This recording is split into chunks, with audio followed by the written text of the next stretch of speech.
This one, Obi Jam. Ito ginagawang Obi Jam. Welcome to our life in Korea. Simple life, farming, and family. Subscribe and join us.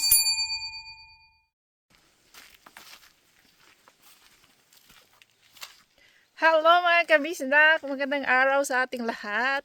Welcome back sa ating channel. This is Bisdark in Korea Vlogs at ito po ang aming buhay. Simpleng buhay sa probinsya ng Gangwon, South Korea. In today's video, update po sa ating gapangan. Ayan na, tapos na pong malagyan ng DIY poste. Diniligan po namin ang ating mga pananim. Yung seedling natin, dinidiligan po yan before siya itanim. Ayan. Yan po yung mga posting giugsok sa mga nalasing last video. Tapos kami ni DE na yung naglagay ng DIY na trellis, yung gapangan made from straw. Straw na ano? Straw na straw. PC nga straw guys. Magtatanim po tayo ng ampalaya. 2 ampalaya lang po at sitaw.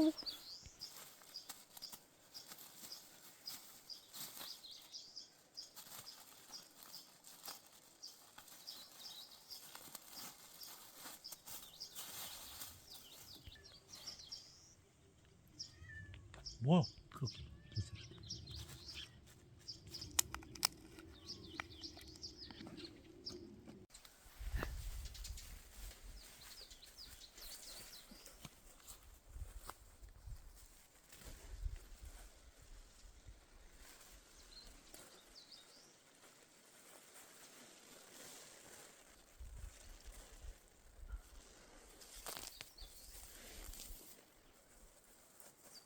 아우 찌릉네.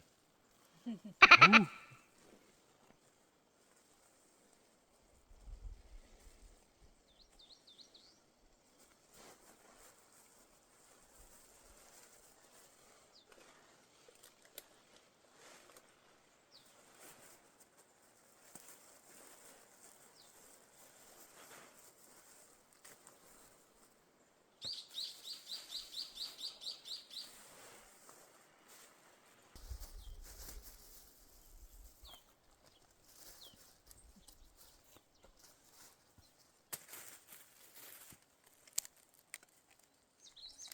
Alam nyo, na-appreciate ko talaga itong si DE kasi tumutulong po siya sa pagtatanim ng ating mga Pinoy gulay kahit hindi naman siya nakain ng mga Pinoy gulay guys. Kami lang, ako lang. Pero tumutulong pa rin siya sa akin kapag may free time po siya. After ng pagtatanim, pupunta tayo sa bayan para pumasok sa trabaho. Inagahan ko po ang aking pagpunta kasi pupunta. Puro tayo punta. Kasi mag-drop tayo sa Flower Island.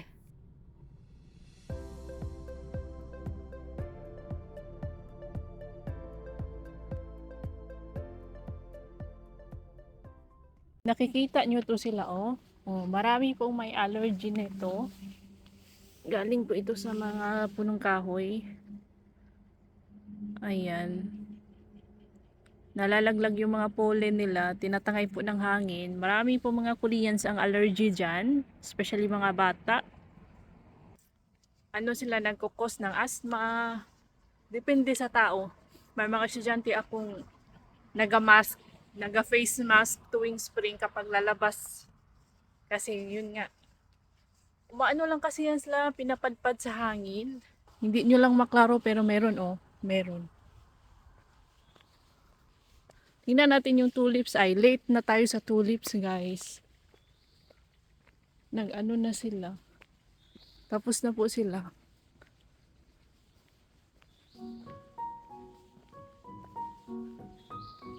Oh, last week yung ang bango dito mga kabisdak. Late na tayo, natanggal na yung petals.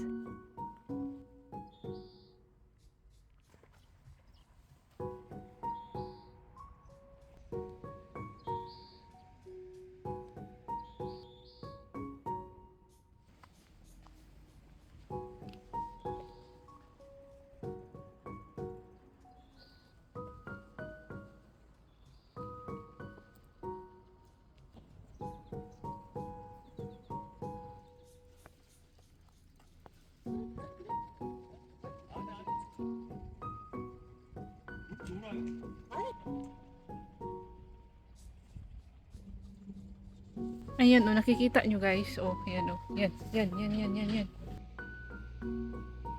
Kami dito. Yan, nakikita nyo? Yung mga puti-puti na nasa hangin. Yan, para mga bulak, para mga kuton. Yan po.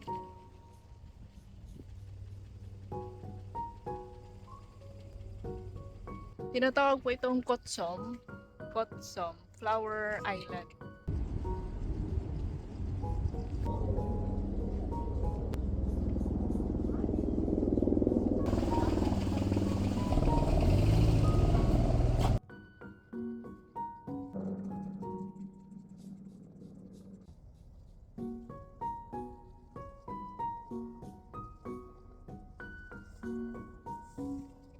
Maganda po dito kapag namulaklak na yung mga puppies. Babalik tayo dito. Babalik na lang po tayo in 2 weeks.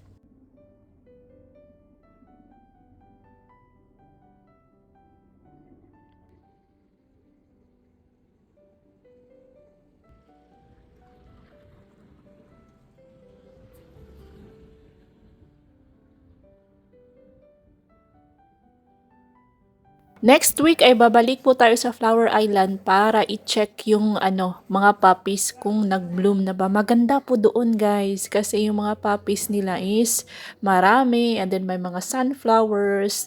Doon sa may malapit sa lake, maraming puppies po doon. So after Flower Island ay pumunta na tayo sa trabaho. Ito na, nagre-ready na si Ajuma. Paparating na po ang aking mga estudyante niyan. So ang tinuturuan po natin today ay grade 3 and grade 4 na mga students. Alam nyo, matagal na po ako nagtuturo dito sa English Academy. Ito po yung Hagwon English Academy na sinasabi ko sa inyo guys. 5 years na po ako dito. 4 years na akong nagtuturo sa mga public schools and then dito 5 years na po. Nag-stop na tayo sa public school this year. Opo, nag-start akong magturo dito nung naglipat kami from city to dito sa probinsya. Sa city is nagturo na din ako guys. Kibali, all in all, 8 years na po tayong nagtuturo. Part-time teaching lang po ang aking ginagawa. Usually, mga maximum na po 3 klase ang aking kayang i-handle sa isang araw. 2 to 3 classes lang po per day. Pero hindi po ako pumapasok every day.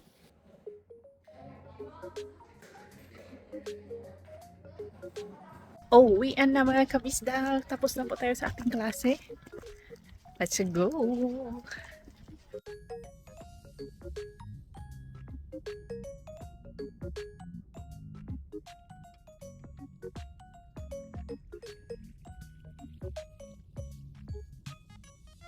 Before ako umuwi ay nag-drop po ako sa Hanaro Mart para mag-grocery ng kaunti and pagdating ko sa bahay, ayan po ang ginagawa ni Di. Pagaling ako sa trabaho at may dala ako mga grocery, siya na po ang nagdiligpit or naglalagay sa ref. O, ganyan po siya.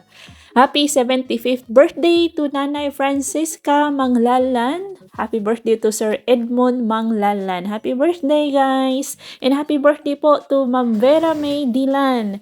Happy Parents Day po sa ating lahat. No, happy Mother's Day. Dito sa Korea, Parents Day po ang May 8. Sa atin dyan sa Pinas, Mother's Day ang May 8. Happy birthday to all mothers! And thank you po to Ma'am Adele. Maraming salamat po sa inyong pa-super thanks stickers kahapon sa ating vlog. At maraming salamat po kay Ma'am Nides Ritz Emanel sa pastar sa ating Facebook page. Bola na Ajuma. Maraming salamat po sa inyong pabituin. Happy birthday to Ma'am Regina and Sir Arnel Ereso on May 19. Happy 29th anniversary po. Shinhan Apparel last May 5 in Lipa, Batangas. Thank you mga kabisdak sa palaging panunood. Anyway, ako po ay nag-unboxing sa ating, flower stand mga kabisdak. Papalitan ko na yung ating DIY na flower stand. Yan po ay baby chair. Yan po ang upuan ni Ellie noong bata pa siya guys. Ayan, papalitan natin. Ginawa ko lang siyang flower stand noon. Tapos ngayon, nagka-budget na si Ajuma. Bumili tayo ng isang flower stand. Ayan.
Nakauwi na po si Little Insoy, mga kabisdak. Kumakain po siya ng banana and pear. Tapos, na-injury yan kasi nadulas daw sa sahig. Tingnan nyo, malaki yung bukol tas napula.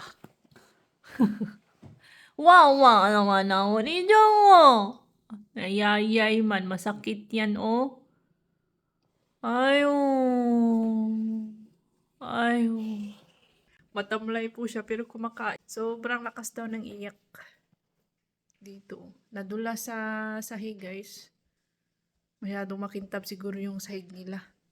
Siguro nag-careless whisper din si Little Insoy. Kasi, nag-careless whisper yan. Oh. Shush. 만지지마. 뭐야 이거? 난 진짜 저기 Pero na-smile naman siya, guys. Oh, parang 이 유연한 허리잖아. I know her. Hello to Ma'am. Anong buong pangalan? Nakalimutan ko ang buong pangalan ni Ma'am. I-add ko na siya sa Facebook.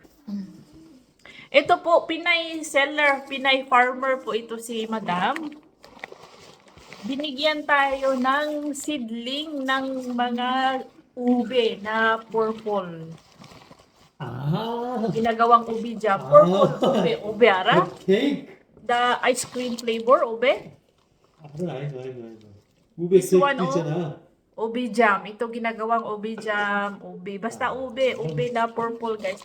Thank you so much, ma'am. I-add kita sa Facebook. Yung friend niya ang nag-recommend, si friend niya nag-recommend to me na gusto ko ba daw na magtanim na, kasi farmer din ito si ma'am. Magtanim ng ube kasi binigyan daw siya ni ito yung supplier niya. So, nirecommend niya sa akin. Hindi pa ako nagbayad pero pinadalhan na ako. Thank you po. Ito po yung pinadala. Yan, medyo madami po na similya ng mga ube. Tapos pinadalhan din ako ng similya ng similya po ng from Pinas po ito na guys, ginger, luya, and then binigyan din ako ng French pie, paborito ni LA, na Michelle. Oh, ngayon lang ako nakita nito, ma'am, na French pie na Michelle ang madalas is apple and strawberry yung paborito ni LA. Thank you po. Oh, ayan kinuha na agad. Thank you. Apa, hindi open na ba? Kawi jo. Correct, kawi. Ito din. Chocolate Jeju. Galing Jeju. Hello, Ma'am Milba. Naalala ko si Ma'am M. Miss M na nagpapadala sa atin na mga Jeju goodies. Jeju Nukcha. Mga kabistak, ito siya ay farmer. I think nagtitinda siya ng mga Pinoy veggies, mga gulay and everything. I-flash ko po sa screen yung name ng kanyang store or yung FB niya sa mga Pinoy and Pinay, mga kababayan natin dyan na nanonood ng ating vlog. Kung gusto niyo po mag-order, i-contact niyo po ito si Madam Maraming salamat! First time po natin guys. Sana ay mabuhay at dumami itong ating mga ube. OMG! OMG! Malayo po ang pinanggalingan nito guys. Thank you so much! And that's all for today's video mga kabisdak. If you enjoyed this episode, please like, comment, share, hype, and subscribe. Yung anong bukol ni is anuhan ko yan ng ice. Cold ice. Dadampian ko ng ice ba para kahit papaano is hindi siya mag-swollen. Diba? Kinain niya agad yung French pie. See you on our next vlog mga kabisdak. If you enjoyed this episode, please like, comment, share, hype, and subscribe. Ingat lahat!